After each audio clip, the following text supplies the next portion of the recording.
¿Y si te dijera que el destino de un gran imperio cambió no en una sala de juntas, sino en una biblioteca silenciosa, frente a un niño que no tenía nada?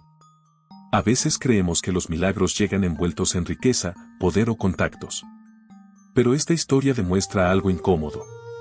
El verdadero cambio suele nacer en la escasez, en el frío, en el hambre y en una fe que no se rompe. Hoy conocerás la historia de un niño que dormía bajo un puente, comía una sola vez al día y pasaba horas leyendo para no congelarse.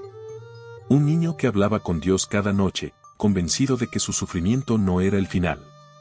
Y conocerás también a un millonario exitoso, sin hijos, rodeado de lujos, que estaba a punto de perderlo todo, hasta que escuchó una idea tan simple, que ningún experto había sido capaz de ver.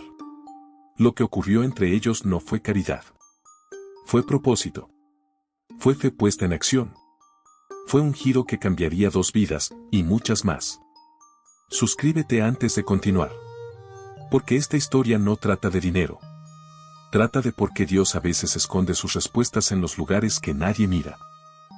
Debajo de un puente de piedra gris, donde el viento del invierno se colaba como un cuchillo silencioso, vivía un niño que había aprendido demasiado pronto que el mundo no se apiada de nadie.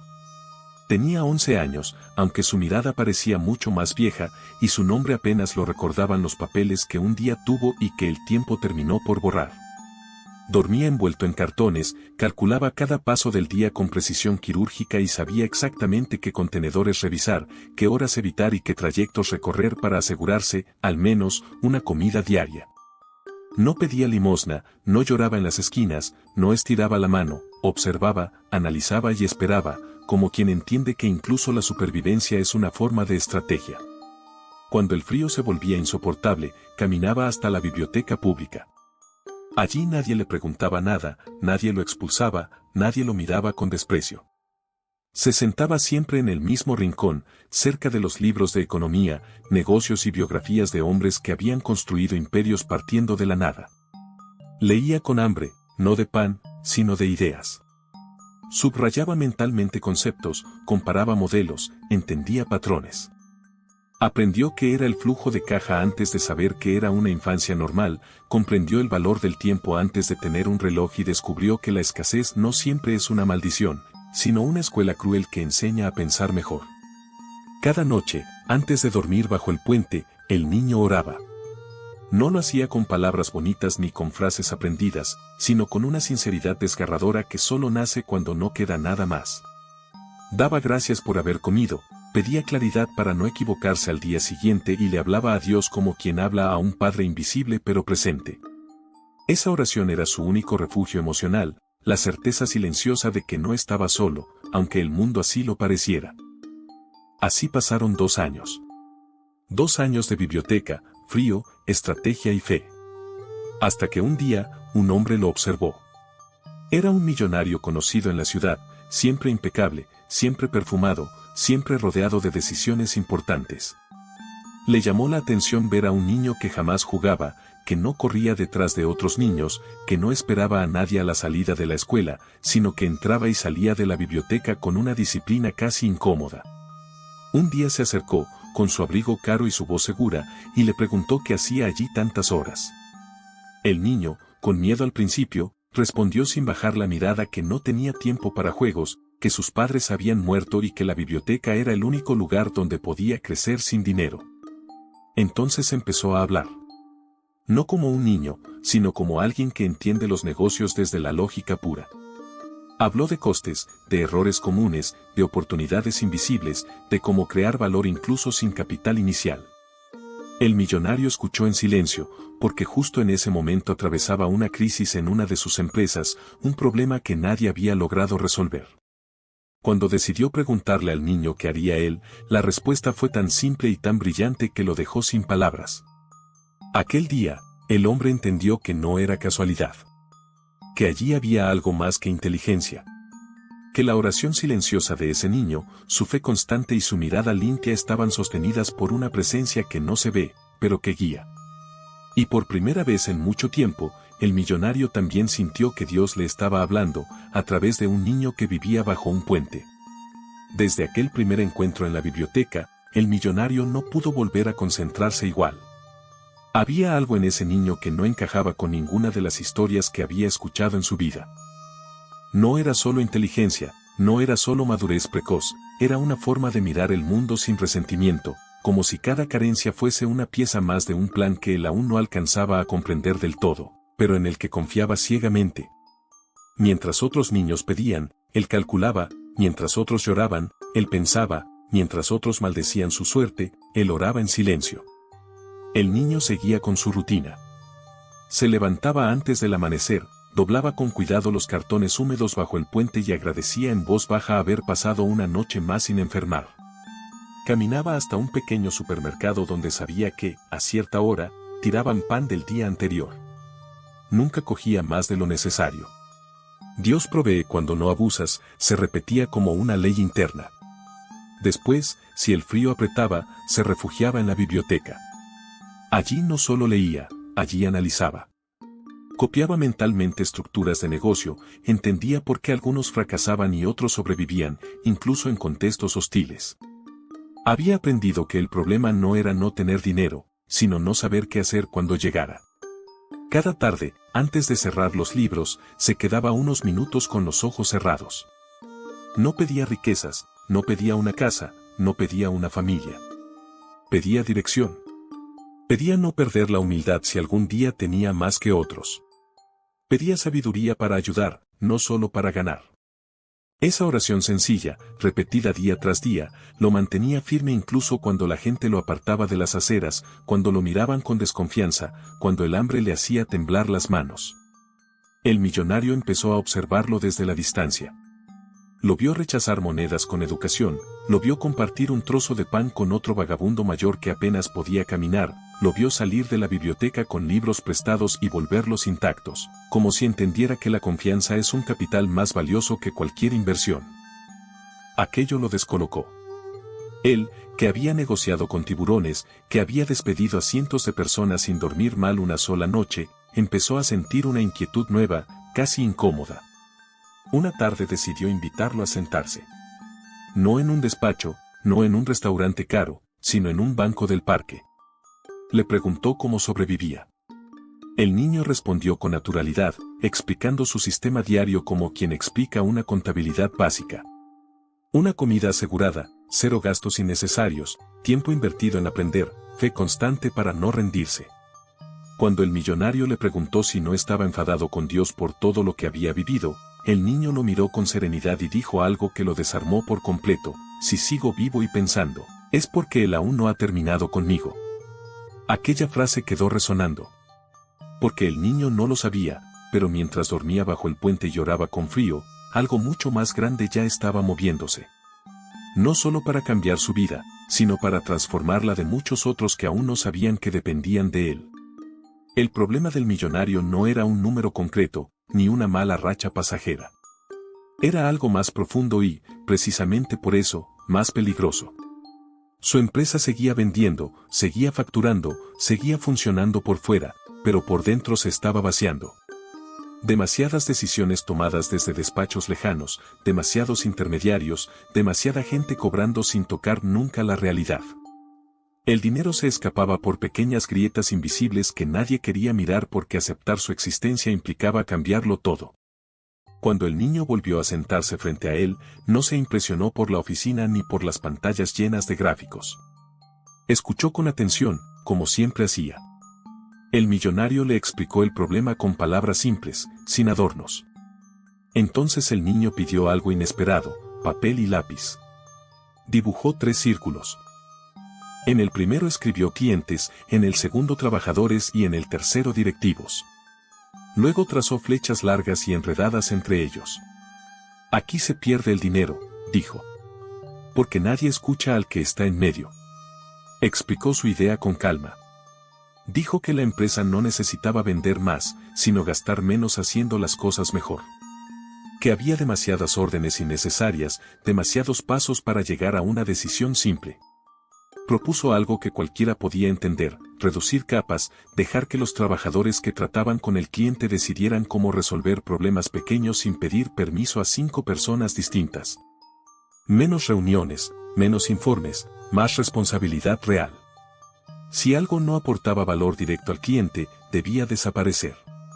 Luego dijo algo aún más simple y más incómodo.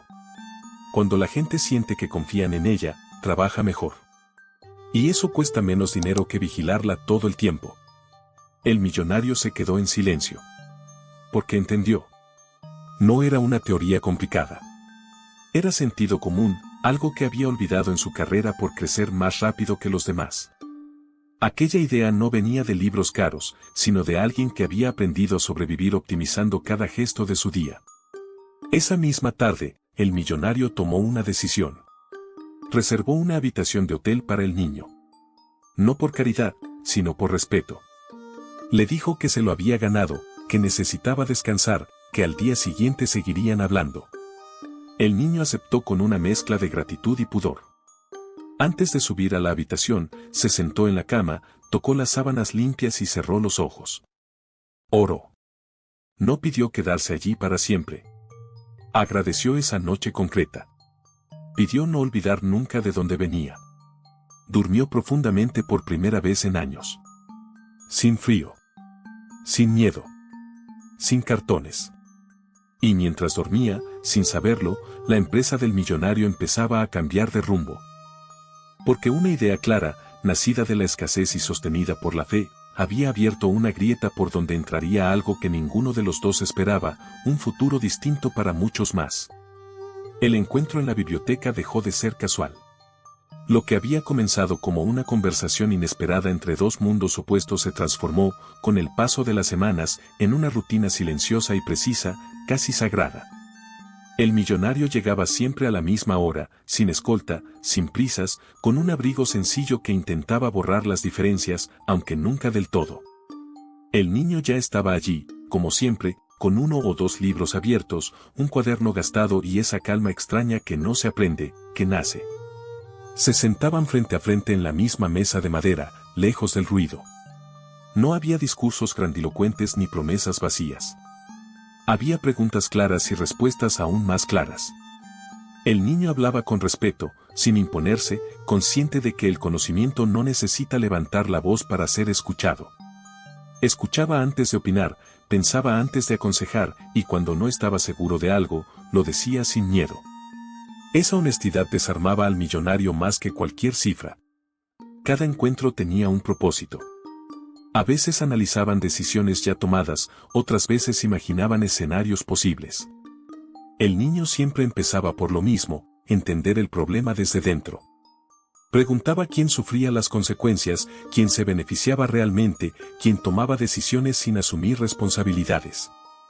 Su forma de pensar era simple, casi incómoda de lo directa que era. No hablaba de crecer por crecer, sino de sostener. No hablaba de ganar más, sino de perder menos desperdiciando menos. Entre consejo y consejo, el niño nunca olvidaba agradecer. Agradecía el tiempo, la oportunidad de aprender, incluso las dudas. Antes de irse, cerraba los libros con cuidado y murmuraba una oración breve. No era un ritual exhibido, era una conversación íntima con Dios, un recordatorio constante de que su inteligencia no era solo suya, de que debía usarla bien. El millonario empezó a esperar ese momento en silencio, sin interrumpirlo, como quien observa algo frágil y verdadero. El chico seguía siendo humilde. No pedía nada más que acceso al conocimiento y, de vez en cuando, una pregunta honesta. Nunca mencionó el hotel, nunca habló de comodidades, nunca exigió nada a cambio de sus ideas. Seguía comiendo poco, caminando mucho, observando todo. Sabía que cada paso tenía su tiempo, y que apresurar los regalos de la vida suele romperlos. El millonario, por su parte, comenzó a cambiar sin darse cuenta. Escuchaba más, ordenaba menos. Empezó a visitar fábricas, a hablar con empleados, a eliminar procesos innecesarios. Y cada vez que dudaba, volvía a la biblioteca. No por dependencia, sino por claridad. Allí, frente a un niño que había aprendido a pensar desde la escasez y a confiar desde la fe, encontraba respuestas que ningún asesor había sabido darle. Así, sin anuncios ni aplausos, aquel vínculo extraño se convirtió en un plan vivo. Estrategias nacidas de la realidad, consejos sostenidos por humildad, decisiones guiadas por una sabiduría que no venía del poder, sino de la necesidad. Y el niño, sin saberlo del todo, estaba aprendiendo algo igual de importante, que incluso la fe más fuerte necesita un propósito para transformar al mundo. Los cambios no llegaron de golpe, ni con titulares, ni con celebraciones. Llegaron como llegan las cosas que de verdad funcionan, despacio, casi en silencio, pero con una firmeza imposible de ignorar. En la empresa del millonario, algunos empleados comenzaron a notar algo distinto. Ya no tenían que pedir permiso para todo, ya no se sentían piezas reemplazables, ya no trabajaban con el miedo constante de equivocarse. Se les escuchaba. Se confiaba en ellos. Y esa confianza empezó a reflejarse en los resultados. El millonario volvía cada semana a la biblioteca con nuevos datos, nuevas dudas, nuevas situaciones reales. El niño los escuchaba con la misma atención de siempre, pero ahora añadía algo más, experiencia indirecta. Observaba cómo pequeñas decisiones generaban grandes cambios, cómo la gente respondía mejor cuando se la trataba con dignidad, cómo reducir el despilfarro no solo ahorraba dinero, sino que devolvía sentido al trabajo. A veces, el niño sonreía en silencio, como quien ve confirmadas verdades que ya intuía desde hacía tiempo. No es magia, decía con humildad. Es coherencia. Seguía viviendo con lo justo, aunque el millonario, cada vez más consciente de la situación, empezó a ayudarle de forma discreta. Libros nuevos. Comidas calientes. Alguna noche más en un hotel cuando el frío era extremo. Nunca sin explicarle antes por qué. Nunca como caridad, siempre como consecuencia. El niño aceptaba con gratitud, pero sin apego. Seguía orando cada noche, agradeciendo incluso las pruebas, convencido de que nada de aquello era casual. Un día, el millonario le preguntó qué haría él si tuviera recursos de verdad. El niño tardó en responder. Cerró los ojos, respiró hondo y habló despacio, como si eligiera cada palabra con cuidado. Dijo que invertiría primero en personas, no en edificios. Que crearía oportunidades pequeñas pero reales para quienes nunca habían tenido ninguna. Que enseñaría a pensar antes que a obedecer. Y que siempre reservaría un espacio para escuchar a Dios antes de tomar decisiones grandes. Aquella respuesta marcó un punto de no retorno. El millonario entendió que no estaba solo ante un niño inteligente, sino ante alguien con una visión profunda, limpia de ambición desmedida. Empezó a pensar en algo más grande que una empresa salvada. Empezó a pensar en legado. Mientras tanto, en la calle, bajo el puente, otros niños seguían durmiendo en el frío. El niño los miraba de camino a la biblioteca y sentía una presión nueva en el pecho. No era culpa. Era responsabilidad. Sabía que su historia no podía terminar solo en él. Y en sus oraciones empezó a aparecer una petición distinta, que si Dios lo estaba sacando de allí, no fuera solo para su bienestar, sino para abrir un camino que otros pudieran seguir. El giro ya estaba en marcha. No era visible aún para el mundo, pero era irreversible. Porque cuando las decisiones se toman con fe, humildad y propósito, no solo cambian balances, cambian destinos enteros. La conversación ocurrió en la biblioteca, como casi todas las importantes entre ellos. El mismo rincón, la misma mesa de madera gastada, el mismo silencio respetuoso que parecía proteger lo que allí se decía. El millonario llegó sin prisas, sin papeles, sin el gesto tenso de otros días. Se sentó frente al niño y lo observó unos segundos más de lo habitual.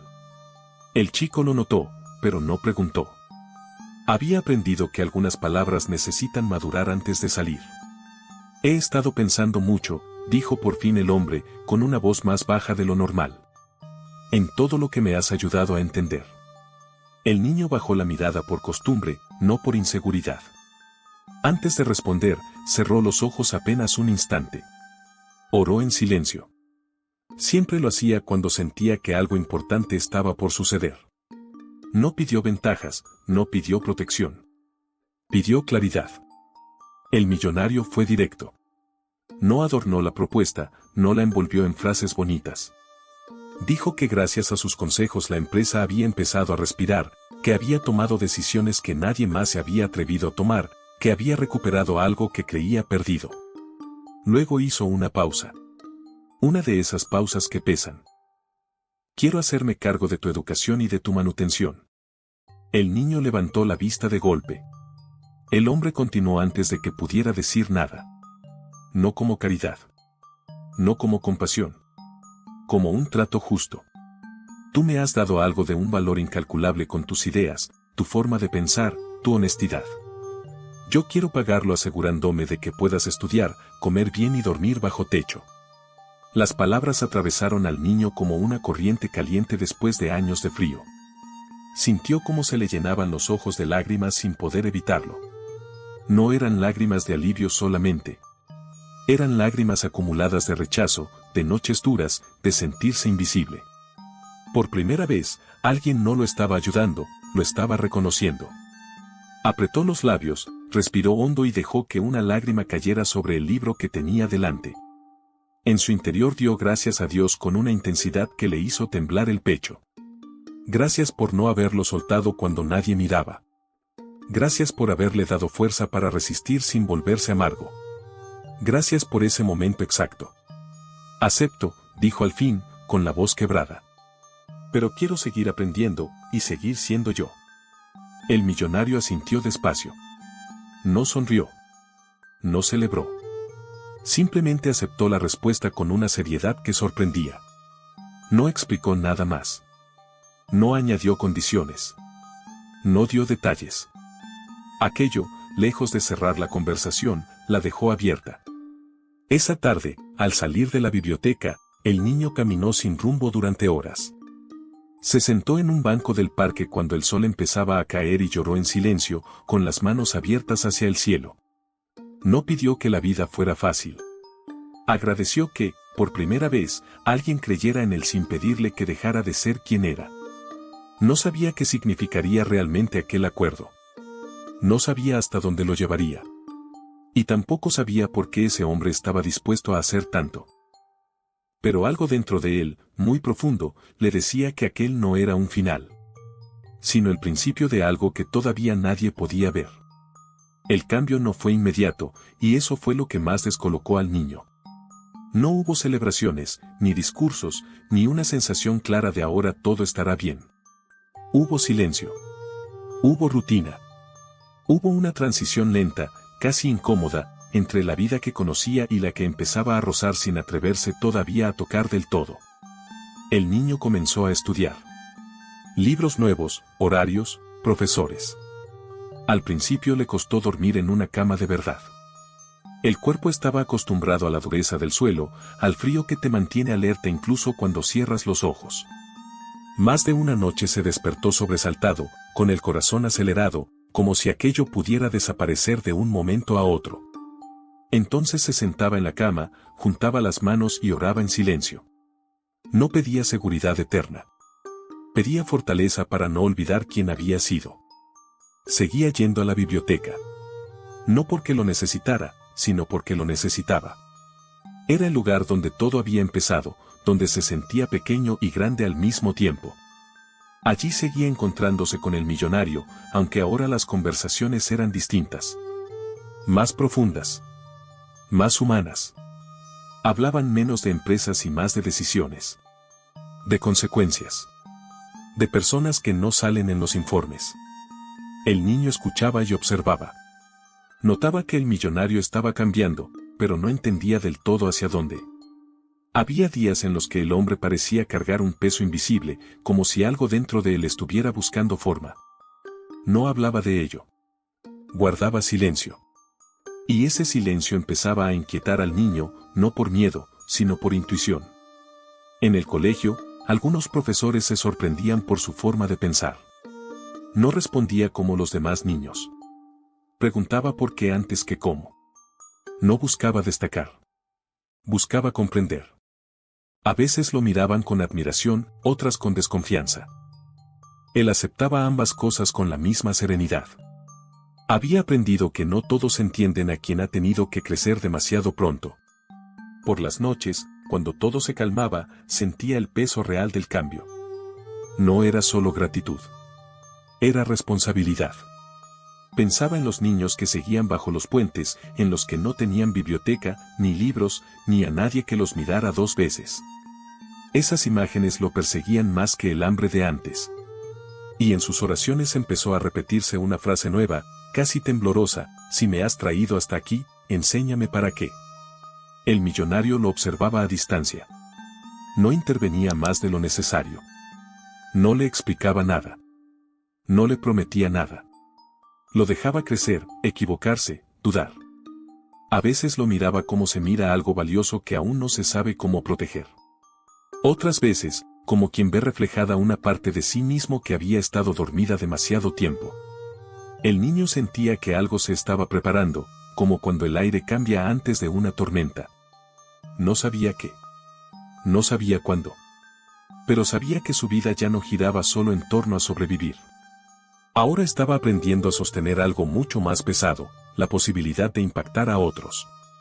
Y aunque no lo decía en voz alta, en el fondo de su corazón empezó a comprender una verdad que lo asustaba y lo llenaba de paz al mismo tiempo.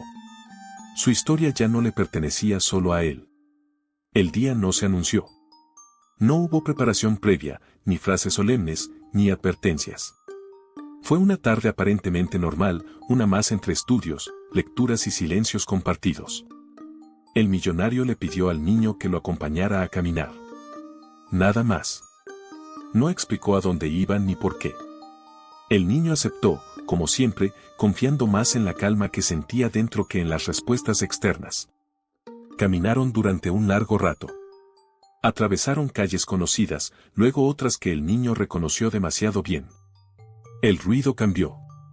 Los edificios se volvieron más viejos. El aire tenía ese olor que solo conocen quienes han pasado hambre y frío. El niño lo sintió en el cuerpo antes de entenderlo con la mente. Algo dentro de él empezó a temblar. Se detuvieron frente a un edificio sencillo. Nada llamativo. Nada ostentoso. El millonario guardó silencio unos segundos más de lo habitual, como si también él necesitara tomar aire antes de hablar.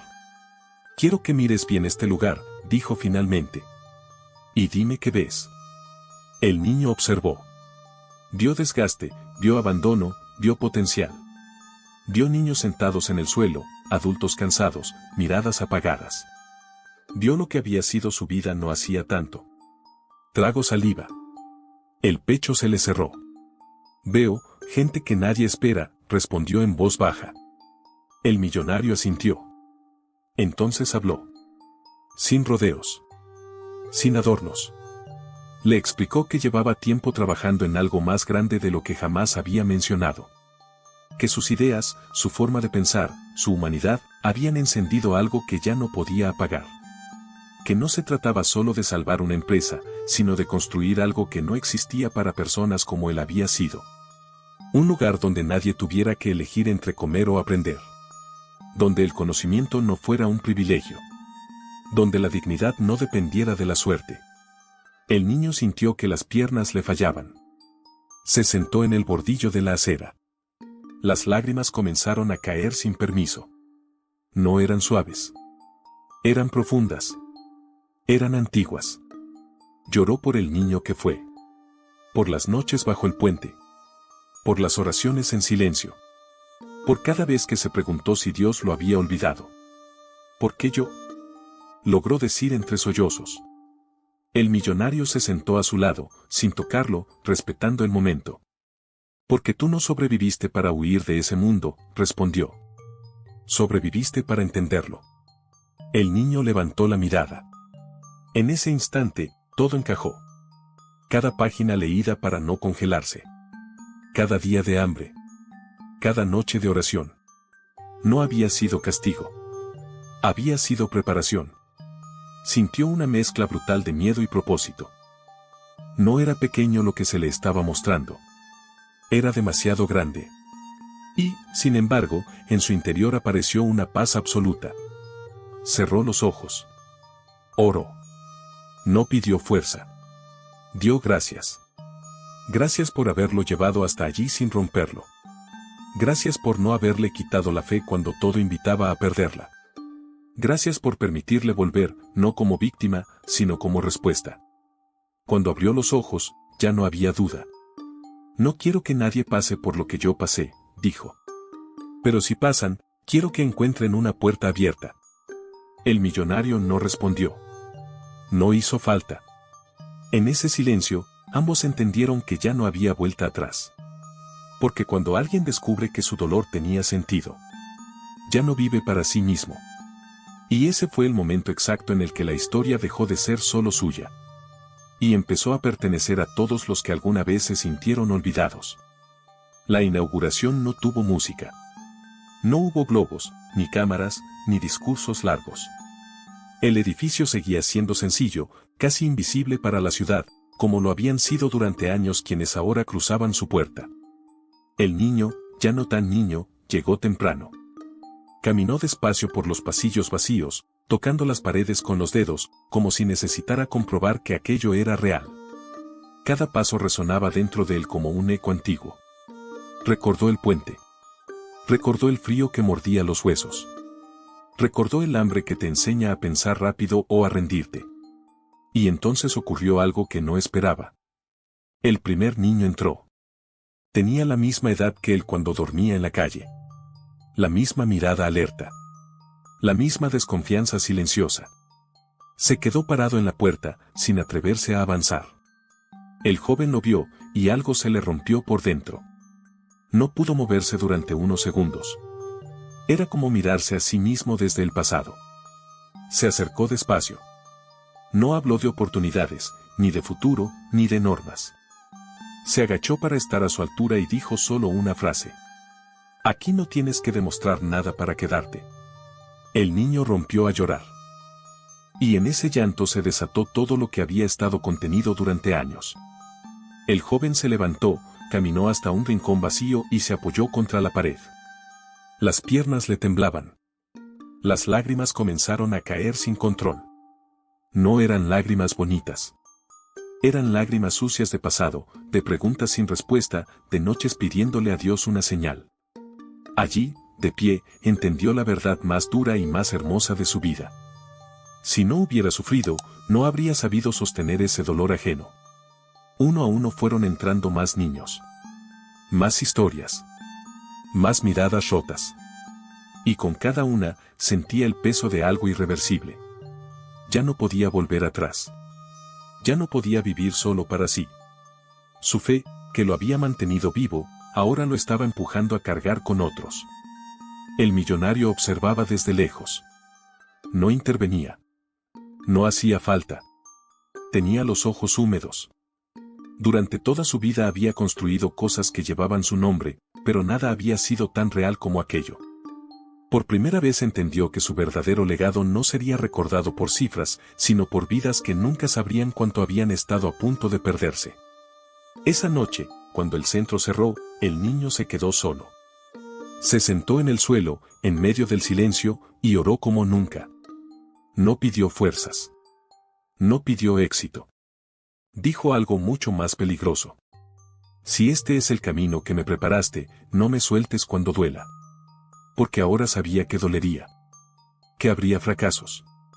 Que no todos se salvarían. Que cargar con otros cuesta más que sobrevivir solo. Pero también sabía algo definitivo. Dios no lo había rescatado del abismo para devolverlo a la comodidad, sino para convertirlo en puente. Y mientras apagaba la última luz, comprendió que su historia no era una excepción. Era una prueba viva de que incluso el abandono más profundo puede transformarse en propósito. No todos los finales son felices. Algunos son verdaderos. Y este era uno de ellos. El joven no se convirtió en un héroe. Nunca quiso serlo. Siguió despertándose temprano, siguió dudando, siguió orando en silencio cuando el peso era demasiado grande. Porque aprendió algo que nadie le enseñó en los libros, que ayudar a otros no te salva del dolor, solo te da un motivo para atravesarlo.